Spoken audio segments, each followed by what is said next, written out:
ঘর গুছিয়ে রাখছে ইঁদুর। বাসায় রাতে অনেক জিনিসপত্র এলোমেলো অবস্থায় থেকে যায়। প্রায় দিন সকালেই এসব জিনিস বেশ গুছানো থাকতে দেখে।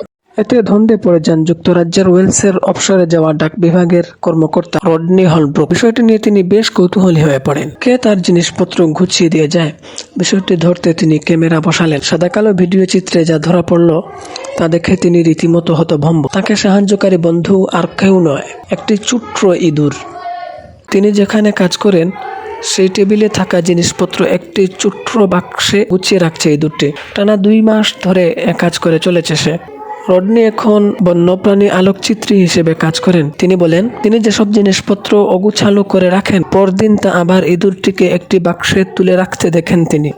টানা 2 মাস ধরে এভাবেই চলেছে। সেন্ট্রাল ওয়েলসের ছোট্ট শহর বিল্ট ওয়েলসের বাসিন্দা রডনির ভাষ্য, প্রথমে খেয়াল করলাম পাখির জন্য রাখা কিছু খাবার পুরনো জুতার মধ্যে গুছানো। এটা দেখে কৌতূহল হলো। বিষয়টি জানার জন্য নাইট ভিশন ক্যামেরা বসালাম। এরপর ক্যামেরায় ধরা পড়লো বাড়িতে থাকা ইঁদুরটি। ভিডিওতে দেখা গেল ক্রুডাইভার, ছেঁড়া কাপড় চোপড়, তারের টুকরা সহ নানা জিনিসপত্র মুখে করে নিয়ে একটি বাক্সে রাখছে ইঁদুরটি। যে বাক্সটিতে সে জিনিসপত্র গুছিয়ে রাখছিল সেটির উচ্চতা ইঁদুরটির চেয়েও বেশি। ইঁদুরটি এমন কিছু জিনিস পরিষ্কার করেছে যা সত্যি অস্বাভাবিক মনে হয়েছে। অবশ্য রডনি হলব্রুকের এ ধরনের অভিজ্ঞতা এটাই প্রথম নয়।